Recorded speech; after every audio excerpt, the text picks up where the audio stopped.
Hello, everyone. Welcome to our first AP live stream for the English Language and Composition exam. My name is Gina Donegan from the Princeton Review. Thank you so much for joining me. And let me give you a little sense of what we're going to cover today.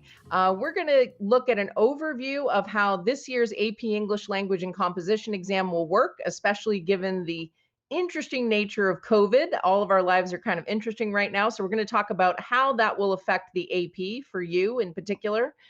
And we're also going to look at an overview of the exam, what you can expect to see on your test. Some of the differences between the paper and pencil exam and the digital exam, some of those differences are important. We're also going to talk about generally how to approach AP English language essays, general strategies that will work for all the essays that will help you to get a higher score.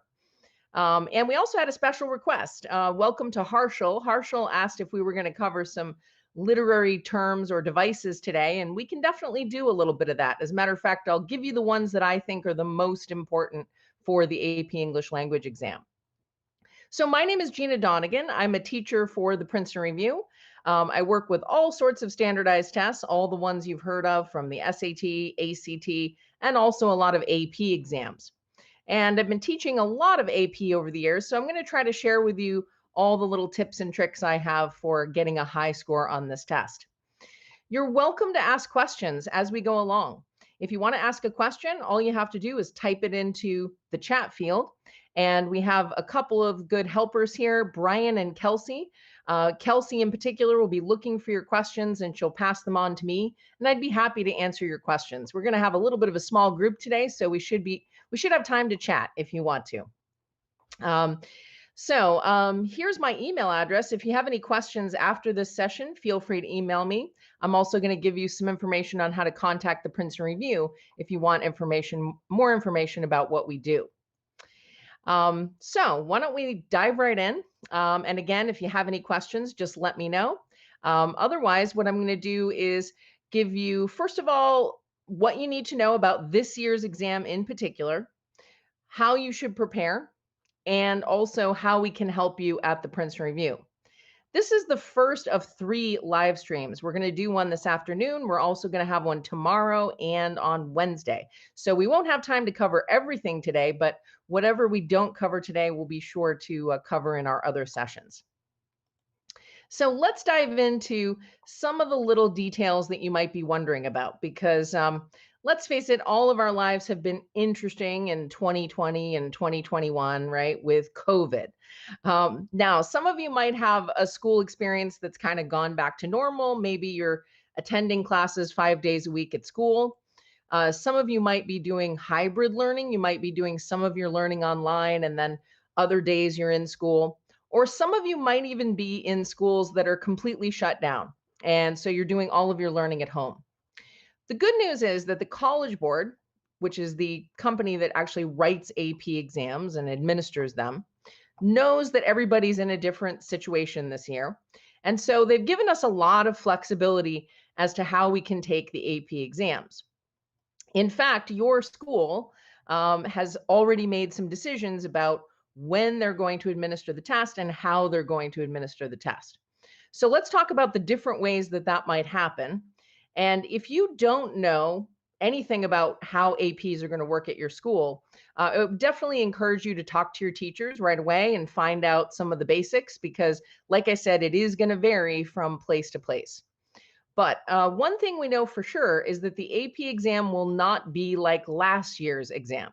If you had any friends or relatives who took the APs last year, you know that those tests were taken at home on your own home computer, and they were greatly abbreviated tests. They basically just came down to a short essay.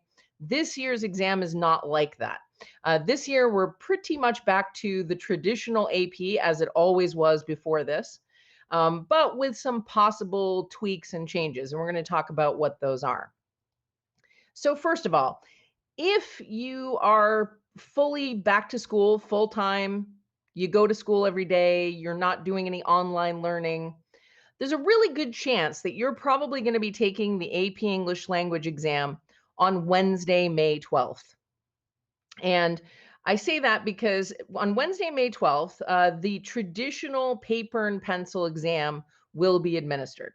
So this is old school, right? Nothing different, no computers, no special rules. You just sit down and take the AP the way you would have 2 years ago if you were taking it then. Um, and so this chances are a lot of people are going to take the exam that way this year. And so that means you have about 4 weeks to prepare, right? Wednesday, May 12th. And make a note of it if you don't already have it written on your calendar. And by the way, it's going to be at 8 a.m. in the morning. So you'll show up at school first thing in the morning, you'll take the AP. But let's say your situation at school is a little different. Maybe you're hybrid learning, maybe you're doing a lot of learning at home, or maybe for whatever reason, your school has just decided not to do a paper and pencil exam. Well, in that case, it's possible that you might be taking a digital exam. And if you're taking a digital exam, that means that you're going to be doing this most likely in at a computer at school or possibly at home. I say possibly because, there are drawbacks to doing it at home. There are some complications to doing it at home. So a lot of schools may not prefer that method, but some schools may be offering the AP in that way if, let's say, it's just not practical to do it at school, or if your school is completely locked down. So there are two dates in which a digital exam may happen. One of them would be Wednesday, May 26th, and that happens to be at noon Eastern time, which would be 9 a.m. Pacific time. Or the other alternative date is Monday, June 7th, again at noon Eastern time, if you live on the East Coast. So really, there are three possible dates in which you might be taking the AP English exam. And remember, I'm only talking about the English exam right now, right? Because all the exams are given at a different day and time. So if you have no idea when your school has scheduled you to take the test, like I said, the first thing you want to do tomorrow or the next day is ask your teacher, when is the date of our exam? If she says May 12th, that means you are definitely taking the traditional paper and pencil exam. But if she says the date of your exam is the 26th, then that means it might be paper and pencil, but it could also be digital. In fact, some people will still be taking a paper and pencil exam on the May 26th date. If she says you're taking it on June 7th, chances are it's a digital test, but again, there's that slight possibility it could be a paper and pencil test too. So you just want to clarify what your situation is, right? What date am I taking this test? And will it be paper and pencil or digital? And it's really important for you to know that up front because there are going to be some important differences between the two tests. And I'm going to tell you a little bit about that. Also, if you have any questions or curiosity about whether you're registered for the exam, the best place to go is myap.collegeboard.org/login. And you can actually log in and see, what your status is. Are you signed up? And you might even be able to find out the date there. But I think the best source would be your English teacher. So again, if you just came in, welcome to our Princeton Review AP English live stream. My name is Gina Donegan, and we're just talking about how the AP English exam is going to work this year. So if you have any questions, feel free to type those into the chat field, and I'd be happy to address those for you. I also want to clarify that there are two AP English tests. One of them is called the AP English Language and Composition exam. That's the one we're talking about today. But there's another test called the AP English Literature exam. And hopefully you know which one you're signed up for. But again, if in doubt, clarify with your teacher which test you're going to be taking because the two tests are actually very different. Most people take the English language test. So there's a good chance that is the one you're signed up for. Now, let's take a look at the overall structure of the test. And like I said, this test is identical to the same AP exam that students would have taken 2 years ago. So it's the traditional test, and it's going to be the same test whether you take it on paper or in the digital format. It's the same test in terms of the content. Now, the way they actually present the questions may be different, but the actual content and types of essays and so forth will be the same on both tests. So the entire exam is about 3 hours and 15 minutes. Yeah, it's a long haul. It's about like taking, say, the SAT or the ACT. Um, and the test is made up of two major sections. Section one is a multiple choice section. So you have questions with 5 answer choices, and it lasts for 60 minutes.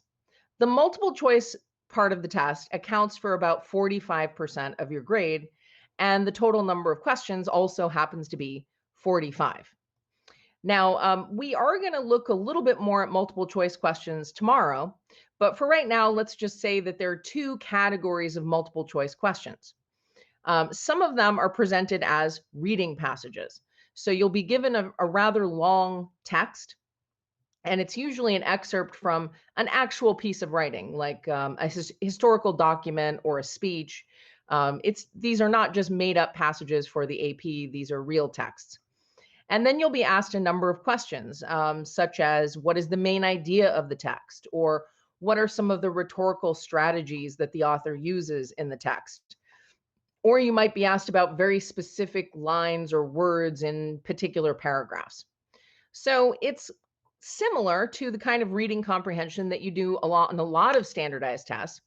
But the major difference is that they're not just asking you about what you read, they're asking you about detailed things like rhetorical strategies or devices or even rhetorical fallacies that you might see.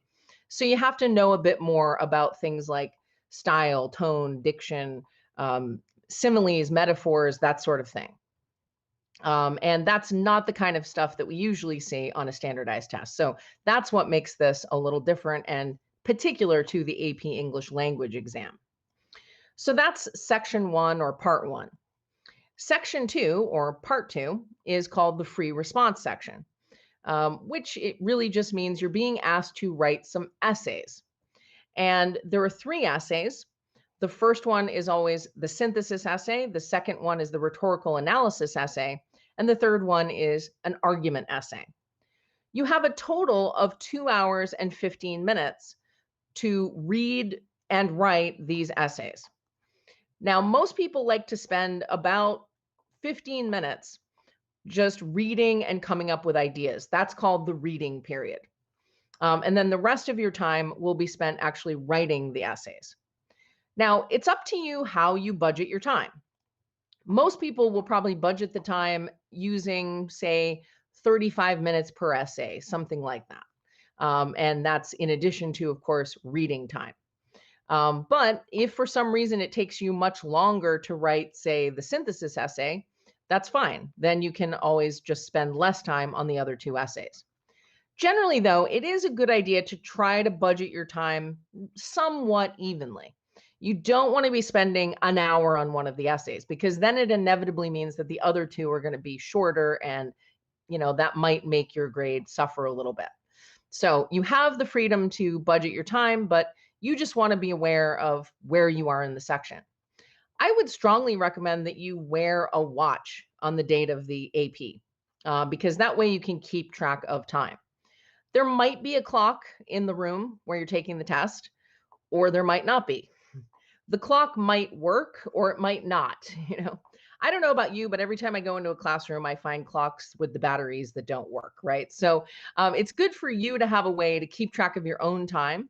So if you don't have a watch, just borrow a watch from your mom or your dad or brother or sister or something, because you're, of course, not allowed to have your cell phone out. That's a no-no for obvious reasons.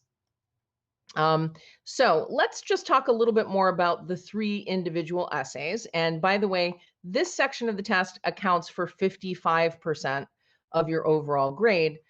So, slightly more important than the multiple choice. The first essay prompt is called the synthesis essay. This is an essay in which you will be given several sources on a given topic. So the sources are all coming from different writers, different kinds of sources, but there's always some unifying theme there. And the directions are going to ask you to address a certain issue or create a certain argument that grabs information from the sources. And specifically, they want you to grab information from at least 3 of the sources to get a high score. So typically, the synthesis essay is going to require a lot more reading and thinking and planning. The second essay prompt is called rhetorical analysis. In the rhetorical analysis essay prompt, you're going to be given a rather long text. So we're talking maybe even 5 or 6 paragraphs, and it comes from either a book or an article or maybe an old speech. So again, it's a real text. It's not just made up for the AP. There's even a possibility that you might have read something by the author of the text before. So that's always a good thing. And the author of that text is going to argue some sort of point. The author is going to try to convince the reader or the listener of something. And your job is to write an essay analyzing how the author did this, how the author actually argued the point. So it's often going to come down to things like language choices, but also things like appeal to emotion, appeal to logic, appeal to authority. These are things that you might have learned about already in your AP class. A lot of people think of them as ethos, pathos, and logos. That's the sort of thing that you're expected to address in the rhetorical analysis essay. And then finally, we have the argument essay. The argument essay will have a very short prompt, so it won't involve a lot of reading. But the challenge to the argument essay is that you have to try to come up with an essay arguing in response to a given idea or topic. So a really simple kind of thing could be, uh, do you believe that honesty is always the best policy? Now that's a little general. That's probably more general than what you would see on the test, but it might be something more specific, like, do you believe that joining a public library should be free or should there be a charge for it? It could be something really specific like that. You never quite know what they're going to ask you about, but it's typically something that's related to everyday life, common sense, maybe even life as a teenager or in school or life in modern society. So whatever they ask you about, it's not going to be some obscure subject that you've never heard of before. It's going to be something that you can relate to in your everyday life. And your job, again, is to take a position on that issue. So it typically comes down to either agreeing or disagreeing with whatever the topic is. The key to a high score is to agree or disagree, but also back up your ideas with evidence. And that's the challenge of the argument essay, is coming up with good evidence. So again, when it comes to reading, you'll probably spend most of your time reading the synthesis essay sources. That's going to take up time. You'll spend the least amount of your time with the argument essay prompt, but you might have to come up with more ideas. Therefore, it might take you more time to come up with ideas for those. So you'll definitely be doing a lot of reading and thinking during that 15-minute reading period. And welcome to anyone who just came in. We're talking about the AP English Language exam. If you have any questions for me, feel free to just type those into the chat field. Now, I do want to talk a little bit about the difference between taking a paper and pencil exam and taking a digital exam, because some people inevitably are going to take a test on a computer rather than on paper, and there are some important issues that you need to know about. So let's start with a traditional paper and pencil exam. On a traditional paper and pencil exam, you have a test booklet. You're allowed to write in the test booklet as much as you want to. You're allowed to flip pages back and forth and skip over to different questions that you want to answer and then go back to others that you want to answer. And you bubble all of your answers in on a little Scantron answer sheet, and then someone with a machine will score your test using the answer sheet. So that's how most people take standardized tests.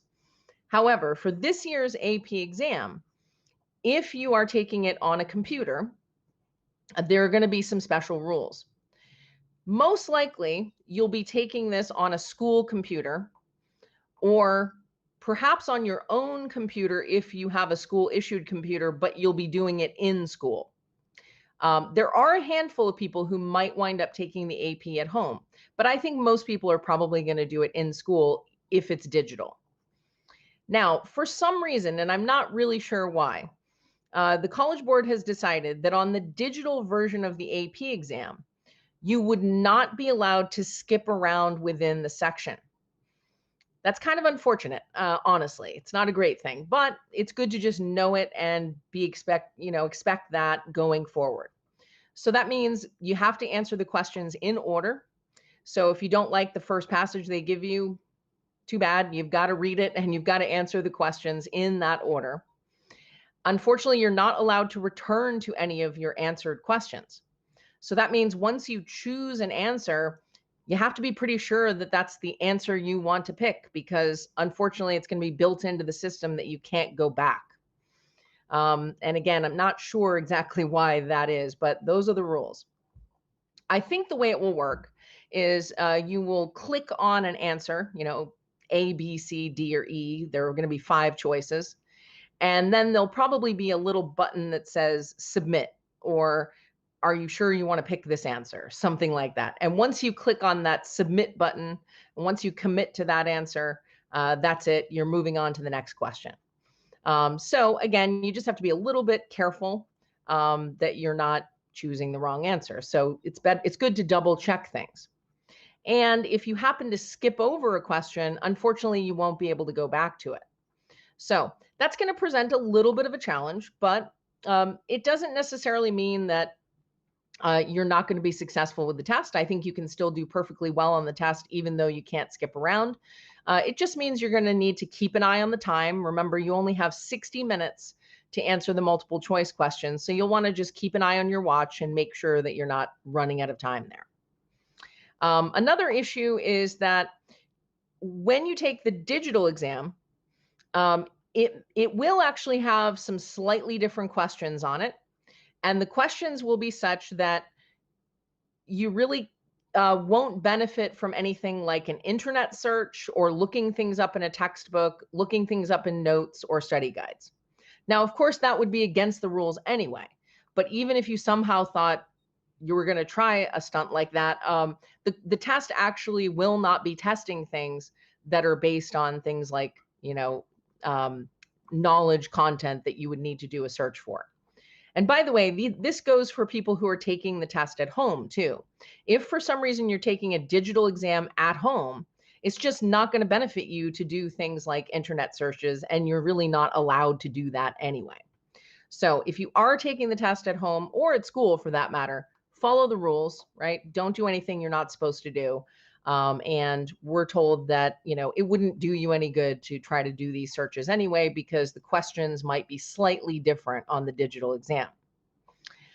The test is also going to have some security features to make sure that you're not collaborating with anybody else in the room, or having help, or having somebody else take the test for you. None of these things are a good idea. You certainly wouldn't get away with that in school, but even if you're taking this exam at home, there are going to be security features that would prevent you from doing that. And I don't think the College Board has told us exactly what those security features are, but I would suspect that they're going to do things like actually maybe watch you on the webcam or listen to your microphone, or, maybe even sort of see how quickly you typed the words into your essay, right? Things like that. And if they catch anything, sneaky, they're perhaps going to flag your test to see if there was any cheating going on. So I know nobody in here would cheat, but it's just good to know that the College Board is going to be looking out and watching you a little bit. Also, all the digital essays will be scanned and reviewed with plagiarism detection software. So again, how would you cheat on these essays? It would be very difficult to do it in school. Might be a little easier to do it at home, but if you try to do that, you're going to get caught. That's not a good thing. And it's even possible that handwritten essays on the paper and pencil test would be scanned and reviewed for the plagiarism detection as well. So we don't want to cross the College Board, right? We want to follow the rules, do what we're supposed to do.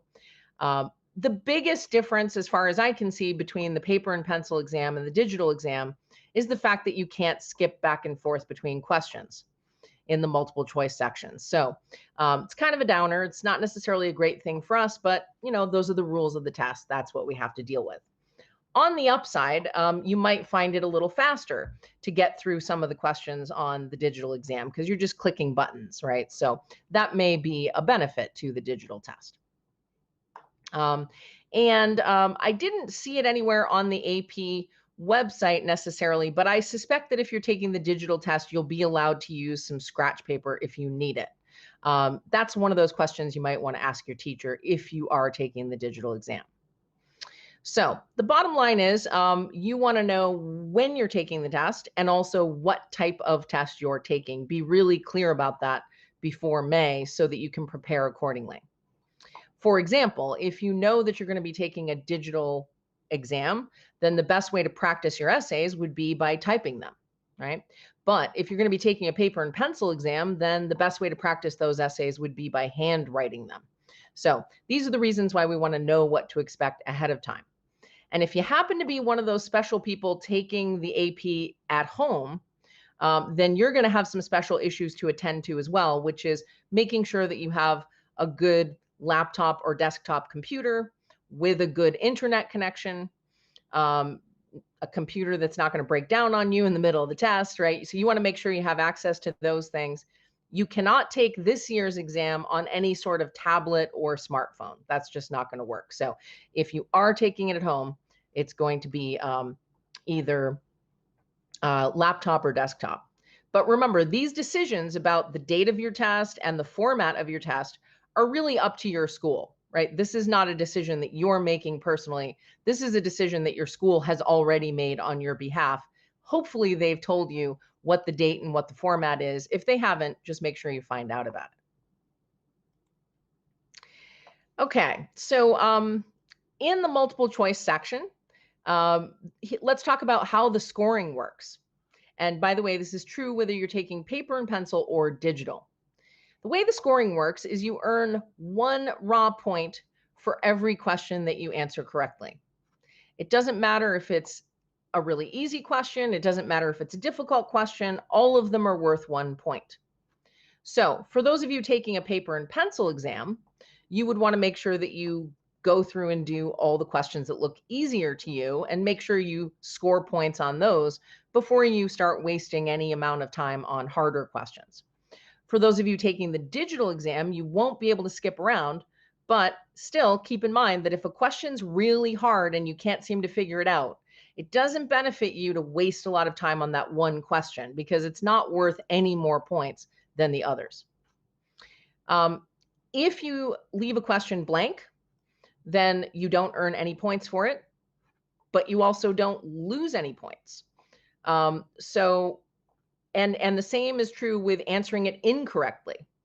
If you answer it incorrectly, you don't gain points, but you also don't lose any points. So essentially, there's no guessing penalty on this test. You might as well answer everything because there's no risk to getting it wrong. And if you're taking a digital test, that just means you want to make sure you've chosen answers for all the questions in the multiple choice section before the timer goes out and you run out of time.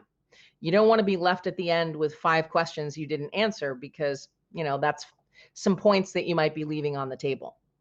So if you're taking the digital exam and all of a sudden you look at the timer and you realize you only have 20 seconds left, just pick a letter for every one of those remaining answers if you haven't gotten to them yet, because there's a good chance you're going to get at least one of them right. And the same with the paper and pencil test. If you're starting to run out of time, just make sure that you've looked at all the questions and you've bubbled in an answer for all of them. Now, on the free response essays, each one of these essays is technically scored on a scale of 0 to 6, with 6 being the best score. Now, the truth is most people are going to score somewhere between a 1 and a 6. The only way you can get a 0 is if you don't write the essay or you write about something really absurd that is completely irrelevant to the test. But as long as you're trying, right, you're going to get at least a score of a 1. And of course, the best essays get scores of 6s. The most common score would be around a 3 or a 4, right? Those are kind of the average scores on the essay. And in future live streams, we're going to talk in detail about how you can get a 6 in every one of these essays, because there are specific requirements that the College Board expects of you. There are rubrics with requirements that you have to fulfill. So we're going to talk about what some of those things are. Now, let's talk about your overall AP score, which is, of course, a combination of the multiple choice questions, 45, and your scores on all 3 of the essays. Exactly how the AP puts these individual sections together, we don't really know. We don't have a specific formula for how they combine those numbers. But ultimately, they will combine those numbers in the ratios we talked about. So 45% for multiple choice, 55% for free response essays. And they will come out with a 5-point score of 1, 2, 3, 4, or 5. Now, the lowest score is a 1, highest score is a 5. Keep in mind that not many people get 5s, right? A 5 is a really elite score. Only about 10% of the people who take the test wind up with a 5. So if you do get a 5, pat yourself on the back. You did a great job. Most people consider a score of a 4 or a 5 to be highly desirable. So if you wind up getting a 4, you're in great shape. It's almost as good as getting a 5. And more people tend to get 4s than 5s. The middle range score is a 3. That's kind of like an average score. And then the lower scores are 1s or 2s. Now, we'll also talk about the significance of these scores, because some people wonder, well, why should I care what my AP score is? Well, there are some reasons. So we're definitely going to get into that. Let's talk about the general skills that are tested on the AP English language exam. And this goes for everything, multiple choice and essays. What the AP is always looking for is, number one, do you have the ability to identify an author's purpose and intended audience? This is true of multiple choice questions, but it's also true of the rhetorical analysis essay in particular. It could even be true of the synthesis essay. They want to know if you can recognize rhetorical devices and strategies. That's reading section, and also, again, rhetorical essay. Demonstrate an understanding of citations in research papers. Now, this one's kind of interesting. One thing you'll notice is in the multiple choice reading passages, there are these footnotes all over the place, and you will almost always be asked about those footnotes. So that's probably one thing that you've been working with your teacher, is sort of how to understand footnotes. Now, you also need to know how to apply all those skills and techniques to your own writing. So that goes for all 3 essays. You need to create and organize an argument. That's particularly the argument essay, but also the synthesis essay. And overall, you need to be able to plan an organized essay and something that's well written. So writing style matters here, right? Things like vocabulary, sentence structure, proper grammar, those things definitely matter. Now, one type of multiple choice question we haven't talked about as much is what's called a writing multiple choice question. These are passages that are not written in such a sophisticated style, but they will often contain grammar errors or logical inconsistencies, and you'll be asked questions about how to change parts of the essay. Tomorrow, we'll definitely go more in depth and look at examples of the writing passages. But again, that is part of the multiple choice section. Now, let's go back to why AP scores matter. AP scores can matter for a variety of reasons. Usually, they don't affect your score or your grade in your AP class, right? I find that most AP teachers say, your grade is independent of your actual score, which is usually a good thing, I guess. But the real reason to care about AP scores is, number one, they may allow you to get some college credit. So there are some colleges who will accept an AP score as an alternative to actually taking a class. So for example, if you get a high score on the AP English language exam, you might not have to take freshman English at some colleges. It's going to vary, right? Not all colleges will give AP college credit, but some of them do. And typically, if they're going to give you credit, they will give credit mostly to people who get 4s and 5s. Occasionally, they might give credit to people who get 3s. They're probably not going to give credit to anyone who gets a 1 or a 2. AP exams might be used to satisfy core requirements in college. So again, if your college requires, I don't know, a science class, if you have a high AP science score, you might be able to use that to substitute for taking the class. And then there could also be some admissions advantages to taking the AP as well. So there are a number of reasons to care about the AP. You also get bragging rights, right? You can say, hey, I got a 5 on the English language exam. It's always a good thing.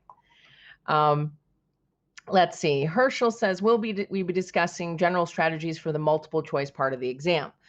We're especially going to talk about that tomorrow, Herschel. I don't think we'll have time to cover that today, but we'll definitely cover that tomorrow. So if you're looking for any more information on the test, a good place to go is apstudent.collegeboard.org. And there you can find home pages for all the AP tests. So if you're taking multiple AP exams, that's a good place to go. And there's a specific page for the AP English Language and Composition exam. You don't have to write down this link, but if you just go to apcentral.collegeboard.org, you can easily find the English Language and Composition page. And there might be some additional details there about the things like paper and pencil test versus digital test and so forth. So let's talk a little bit about how you should prepare.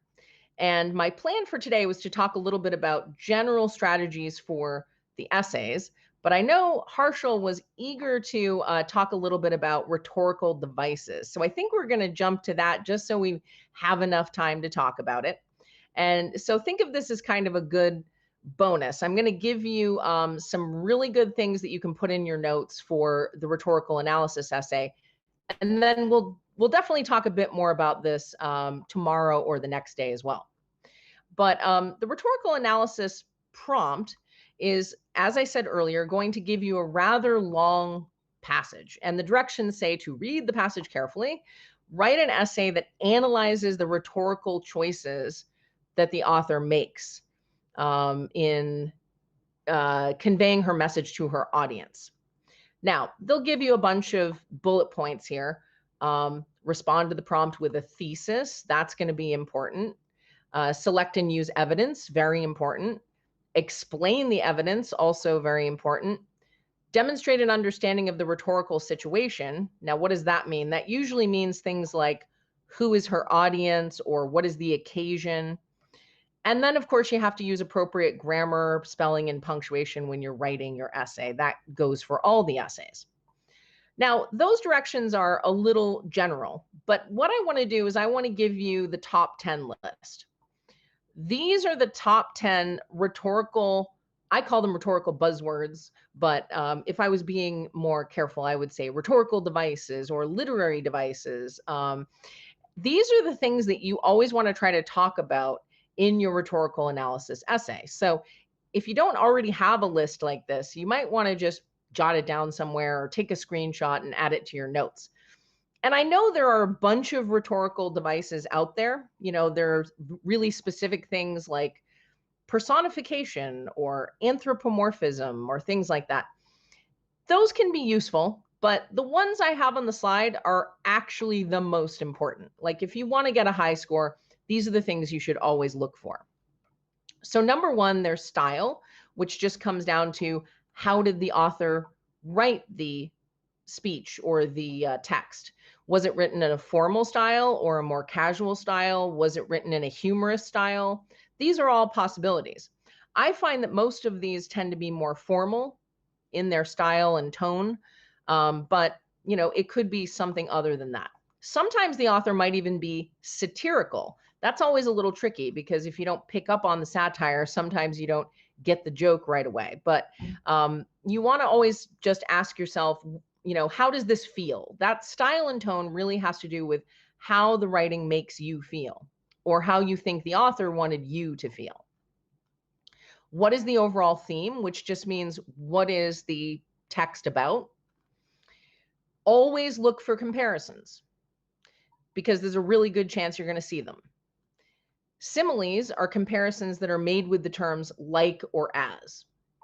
You know, a summer day is like heaven, you know, something like that. Whereas metaphors are comparisons made without the use of like or as. In Shakespeare's Romeo and Juliet, there's a line that says, Juliet is the sun. Well, she's not actually the sun, but it's a comparison of Juliet to the sun without using the words like or as. And I would suggest that you actually use the terms simile and metaphor. You could just use the word comparison, but I think it's a nice touch when you can say specifically what type of comparison it is. Then we have word choice. Word choice is also known as diction.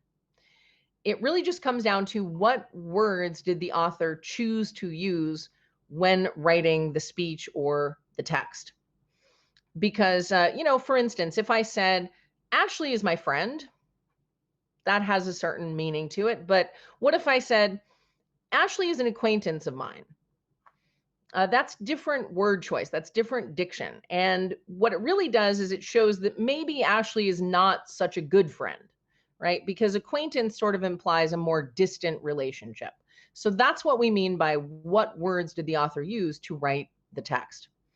And there's a difference between the denotation of a word versus the connotation of a word.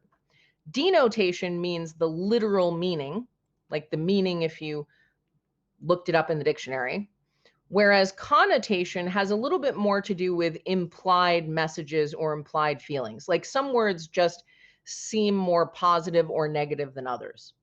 And so connotation is a little more subtle. Rhetorical questions, these are things to look for, and they're easy to find because rhetorical questions end in a question mark, right? Rhetorical questions are there not to be literally answered, but more to jog the reader's thoughts or make the reader think about something in a certain way. Syntax really just refers to grammar. In other words, how did the author put together the words in a sentence, or how did the author put together the sentences in a paragraph? Sometimes this is to make a certain point. Imagery refers to putting an image into the reader's mind. It might be a beautiful image. It might be a disgusting image. It might be a horrifying image. Ask yourself what effect the image has on you. But imagery could also involve other senses, like the sense of sound or smell. That's possible too. Then we have irony. Irony is basically a set of circumstances that are the opposite of what you would expect them to be. Some people call this dramatic irony. It's the same thing. And then finally, we have repetition. If the author is repeating a certain word or phrase over and over again, there's almost always a good reason for that. So you want to pay attention to that.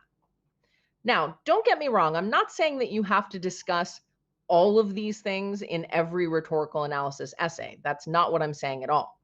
I'm saying these are the first things that you should always look for. And they're usually the easiest things to find too. You know, you don't have to go hunting around for personification because it might not be there.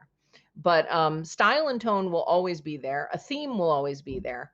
And I find that comparisons are almost always in there as well. So I call these the top 10 because they're the most likely things to show up in your rhetorical analysis text.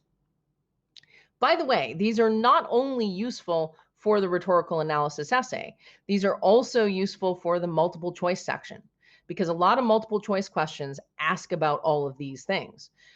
So at the very least, you want to know what all of these things are so that if the College Board starts talking about syntax, you won't have forgotten what that is. So that's your little bonus for today. That's your little cheat sheet.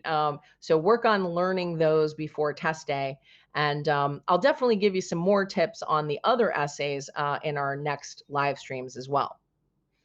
But for now, I just want to give you some general tips about how you can be successful with any of the essays, no matter which one you're writing about.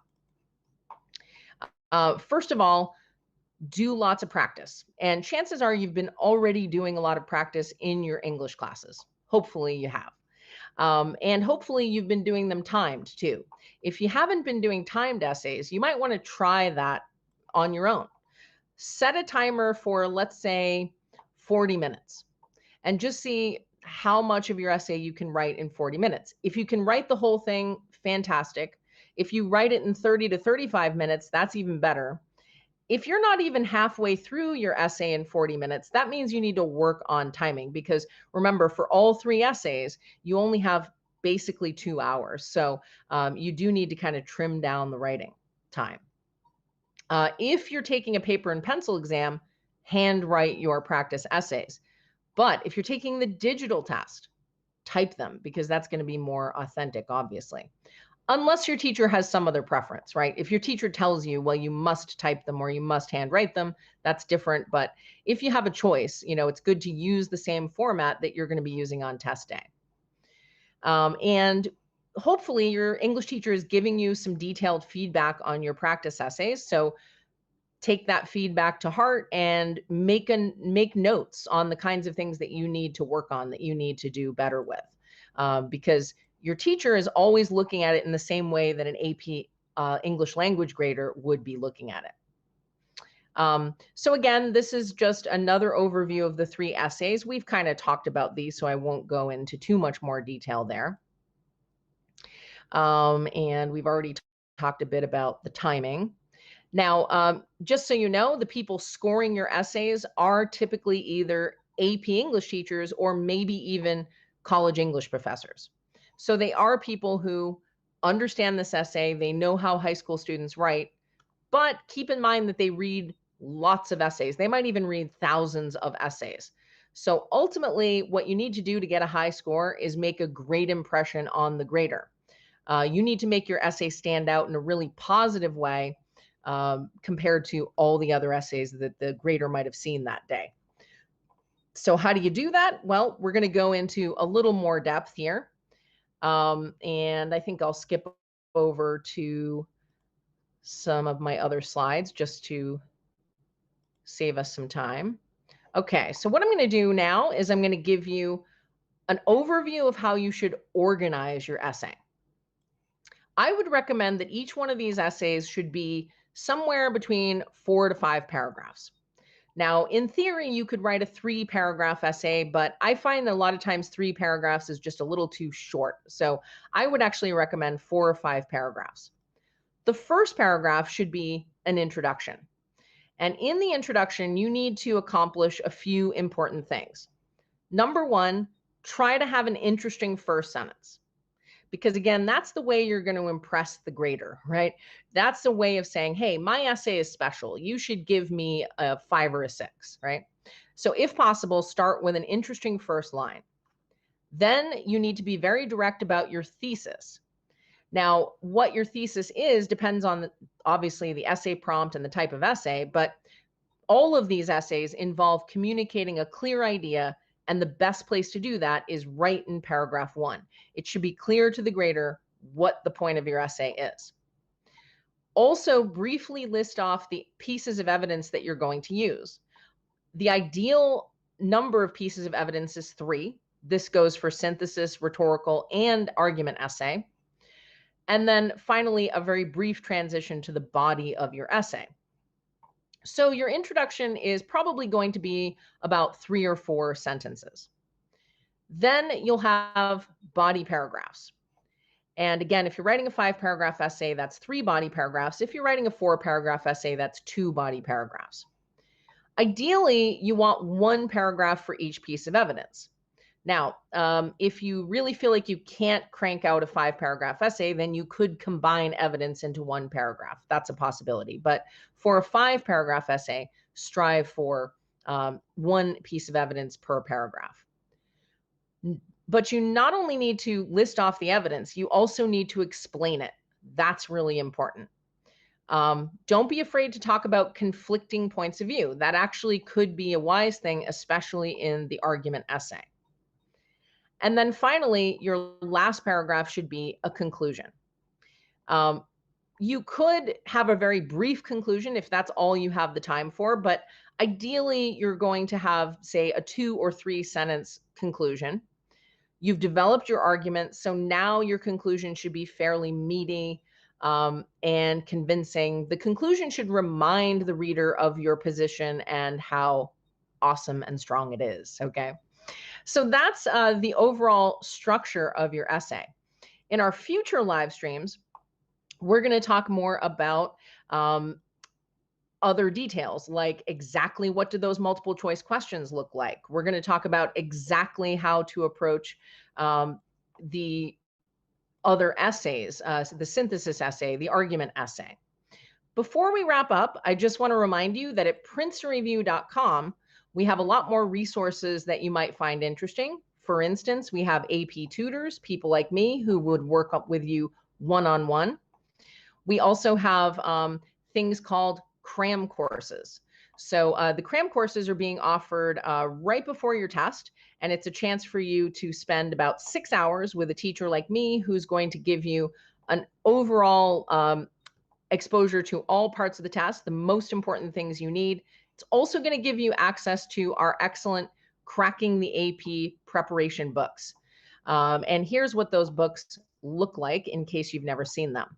You can find all of our books at Amazon.com or any major bookstore website or local bookstore that you go to. Just go to the test preparation section.